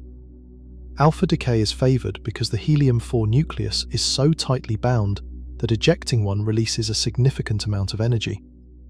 The heavy nucleus loses 4 nucleons but gains stability because the remaining nucleus is lighter and more tightly bound per nucleon than before. Many heavy radioactive elements undergo chains of alpha and beta decays, stepping down through a series of unstable isotopes until they finally reach a stable configuration, often lead-208. Uranium-238, for example, decays through a chain of 14 steps, alternating between alpha decays and beta decays, before finally reaching lead-206, which is stable. Each step moves the nucleus closer to the valley of stability, either by reducing its size through alpha emission or by adjusting its neutron-to-proton ratio through beta decay. The chain takes billions of years to complete because some of the intermediate steps have very long half-lives, but the end point is always the same: stability, the valley floor. A configuration where no further decay is energetically possible. This is the grand picture of nuclear stability and instability. The valley of stability is carved by the interplay of the nuclear force, the electromagnetic force, and the quantum mechanical rules governing how nucleons fill energy levels. Nuclei in the valley are stable. Their neutrons do not decay. They persist for billions of years or longer, forming the matter we see around us. Nuclei on the slopes of the valley are unstable. They decay through beta emission, alpha emission, or other processes, sliding toward the valley floor until they reach a stable endpoint. And nuclei far from the valley, created in laboratories or in extreme astrophysical environments, are violently unstable, existing for fractions of a second before transforming into something closer to equilibrium. Now let me bring this back to the broader context of why this matters, because the neutron's dual nature, stable inside nuclei but unstable when free, has consequences that extend far beyond nuclear physics. Consider the early universe. In the first few minutes after the Big Bang, the universe was a hot, dense soup of particles. Protons, neutrons, electrons, neutrinos, photons, and many other particles were all present, colliding constantly, transforming into each other through the weak force. At very high temperatures, above about 10 billion degrees, the weak force was active enough to maintain a rough equilibrium between protons and neutrons. Protons could become neutrons, and neutrons could become protons through weak interactions with neutrinos and electrons, and the rates were fast enough that neither species accumulated a significant advantage. But as the universe cooled, the weak interactions slowed down. At about 1 second after the Big Bang, when the temperature had dropped to around 10 billion degrees, the neutrinos stopped interacting frequently enough to maintain equilibrium. The neutron-to-proton ratio froze out at roughly 1 neutron for every 6 protons. From that point on, the ratio could only change through free neutron decay, and that's exactly what happened. Free neutrons began decaying into protons, slowly reducing the neutron fraction. The neutron-to-proton ratio dropped from 1 in 6 toward 1 in 7 over the next few minutes. Then, at about 3 minutes after the Big Bang, when the temperature dropped to about 1 billion degrees, something critical happened. Protons and neutrons began combining to form the first atomic nuclei. This process is called Big Bang nucleosynthesis, and it happened fast. Protons and neutrons fused into deuterium, which then fused into helium-3, and then into helium-4. Within about 20 minutes, most of the free neutrons had been captured into helium-4 nuclei, where they became stable. The remaining protons stayed free as hydrogen nuclei. The result was a universe composed of roughly 75% hydrogen and 25% helium by mass, with tiny traces of deuterium, helium-3, and lithium-7. This prediction, made by detailed calculations of Big Bang nucleosynthesis, matches the observed abundances of these elements in the universe with remarkable precision. It is one of the strongest pieces of evidence for the Big Bang theory, and it depends critically on the neutron's properties. The neutron's half-life of about 10 minutes determined how many neutrons survived to be incorporated into helium. If the neutron decayed faster, fewer neutrons would have survived, and the universe would have less helium. If the neutron decayed slower, more neutrons would have survived, and the universe would have more helium. If the neutron were stable, all the original neutrons would have survived, and the universe would be roughly 50% helium, which would have dramatic consequences for stellar evolution and chemistry. If the neutron were much more unstable, decaying in seconds rather than minutes, virtually no neutrons would survive to form helium, and the universe would be essentially pure hydrogen. Stars would still form, but their nuclear physics would be different, and the production of heavier elements might be profoundly altered. The neutron's mass difference from the proton also matters enormously in astrophysics. Inside stars, nuclear reactions transform elements, building heavier nuclei from lighter ones. The process of stellar nucleosynthesis, which created almost every element heavier than helium, depends on the stability and instability of various isotopes. Stars fuse hydrogen into helium in their cores. When the hydrogen runs out, they fuse helium into carbon and oxygen. Larger stars continue fusing heavier and heavier elements: carbon into neon, neon into oxygen, oxygen into silicon, silicon into iron. At each stage, the star is climbing the binding energy curve, releasing energy from fusion as long as the products are more tightly bound than the reactants. But when the star reaches iron, fusion stops releasing energy. Iron 56 sits at the peak of the binding energy curve. Fusing iron into anything heavier would cost energy rather than releasing it. The star's core can no longer support itself against gravity. It collapses. And in the catastrophic violence of that collapse, a supernova, the conditions become extreme enough to forge elements heavier than iron through rapid neutron capture. This process, called the R process, is one of the primary ways the universe creates heavy elements. Gold, platinum, uranium, and many others are forged in these cataclysmic events. During the R process, atomic nuclei are bombarded with enormous numbers of free neutrons in an environment so intense that nuclei capture neutrons much faster than they can decay. Nuclei rapidly grow heavier, adding neutron after neutron, moving far to the neutron-rich side of the valley of stability. They become exotic, highly unstable isotopes that would never exist under normal conditions. Then, when the neutron bombardment subsides, these bloated, neutron-rich nuclei begin decaying back towards stability through chains of beta- decay. Neutrons inside these nuclei convert to protons, one at a time, moving the nuclei step by step back toward the valley of stability. The final products are the stable, heavy elements we find in nature. Every atom of gold in every ring, every necklace, every bar of bullion was forged in this way, built by rapid neutron capture in the heart of a supernova or a neutron-star merger, and then sculpted by beta decay as unstable neutrons transformed into protons, guiding the nuclei towards stability. In 2017, astronomers detected both gravitational waves and electromagnetic radiation from a neutron-star merger, an event designated GW170817. The electromagnetic observations revealed the signatures of R-process nucleosynthesis happening in real time. The material ejected by the merger was glowing with the heat of radioactive decay, as trillions upon trillions of unstable, neutron-rich nuclei underwent beta decay, their neutrons converting to protons, releasing electrons and antineutrinos and energy. The glow, called a kilonova, confirmed that neutron-star mergers are a major, perhaps dominant, source of the heaviest elements in the universe. So the neutron's instability, the very property that might seem like a flaw, turns out to be essential for the chemical richness of the cosmos. If neutrons inside all nuclei were perfectly stable, if beta decay never occurred, the R process could not work. Neutron-rich nuclei captured during rapid neutron bombardment would remain neutron-rich.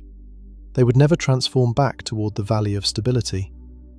The heavy elements we know, gold, silver, platinum, iodine, barium, would never be produced in their stable forms. The periodic table would look very different. Chemistry would be profoundly altered. Life as we know it, which depends on a rich variety of elements for its molecular machinery, might not be possible. The neutron's dual nature, stable inside some nuclei and unstable in others, is not a contradiction or a paradox. It is a feature. It is the mechanism by which nature populates the periodic table.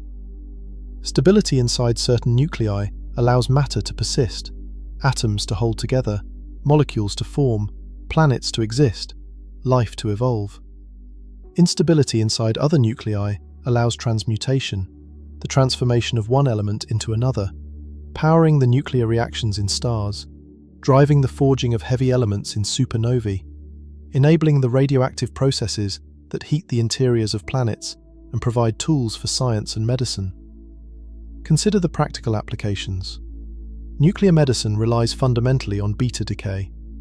Radioactive isotopes are introduced into the body, where they decay, emitting radiation that can be detected by external instruments.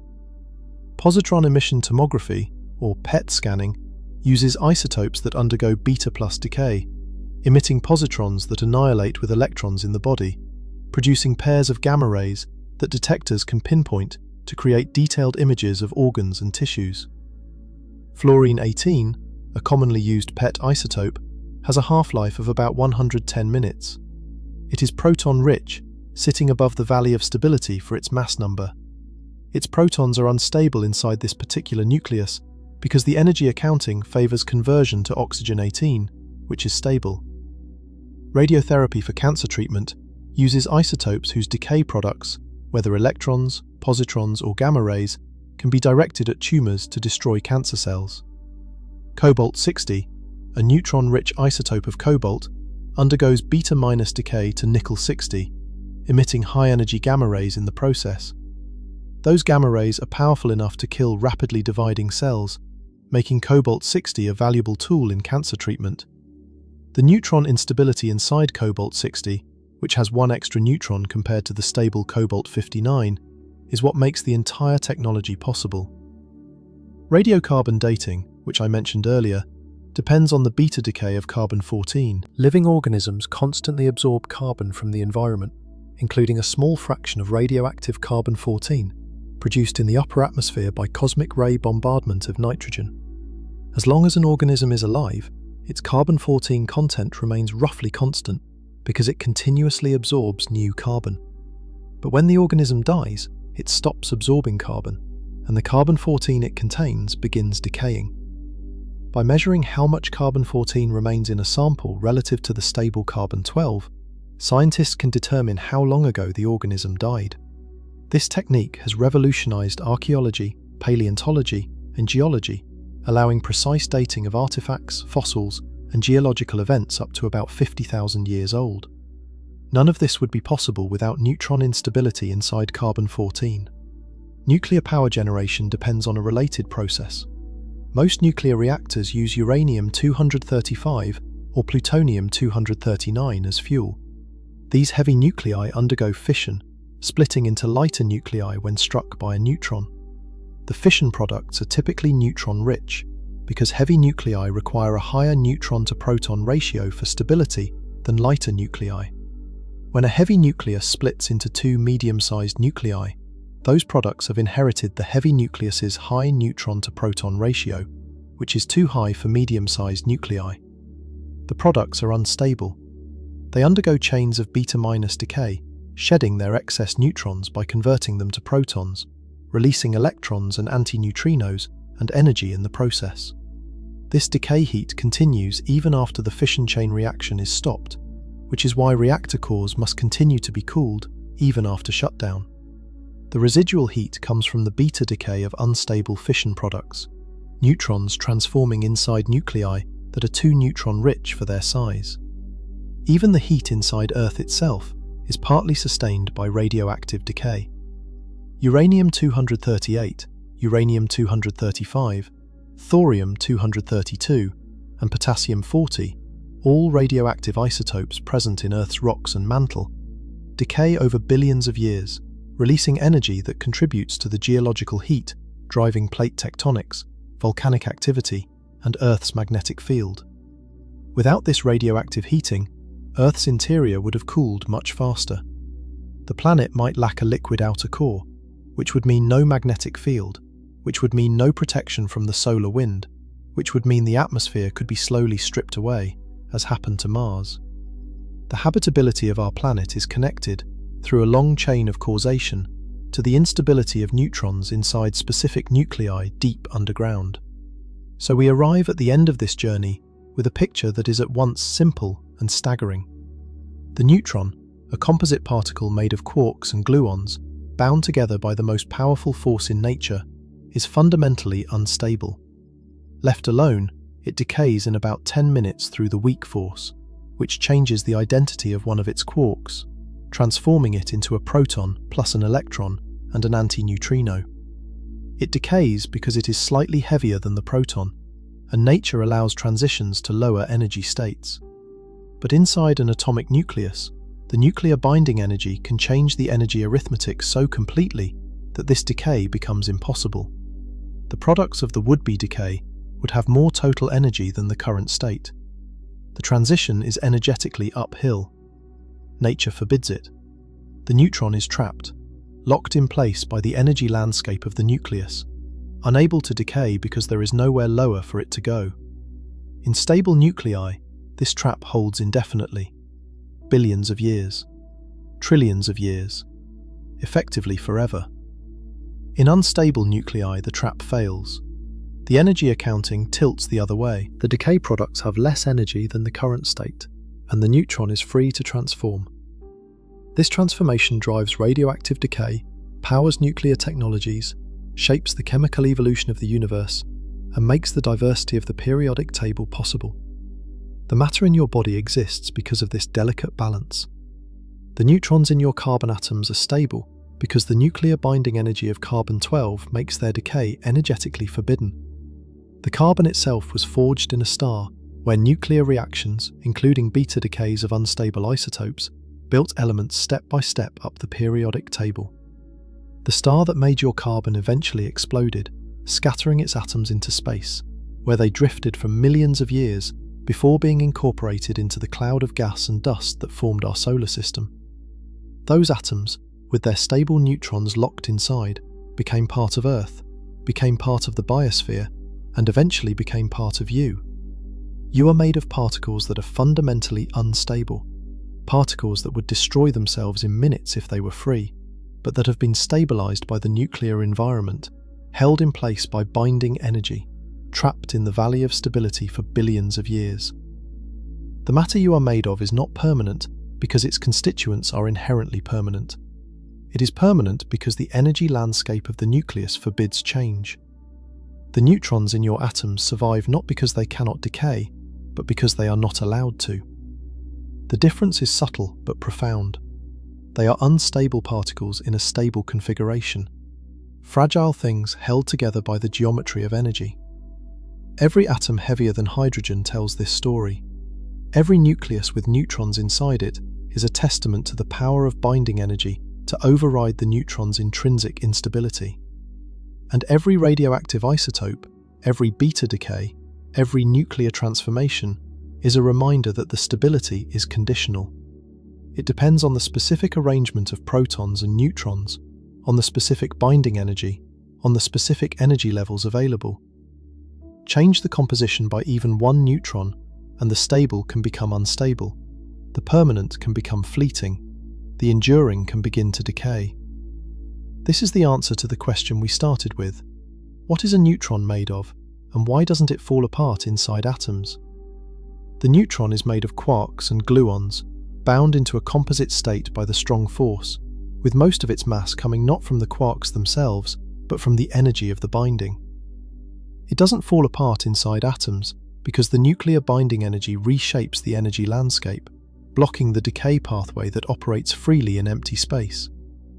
The neutron is a fundamentally unstable particle rendered stable by its environment. It is a ticking clock that has been stopped, not by removing its mechanism, but by placing it in a world where there is no lower state to tick toward. And so the next time you look at your hand, or at a rock, or at a distant star, remember what you now know.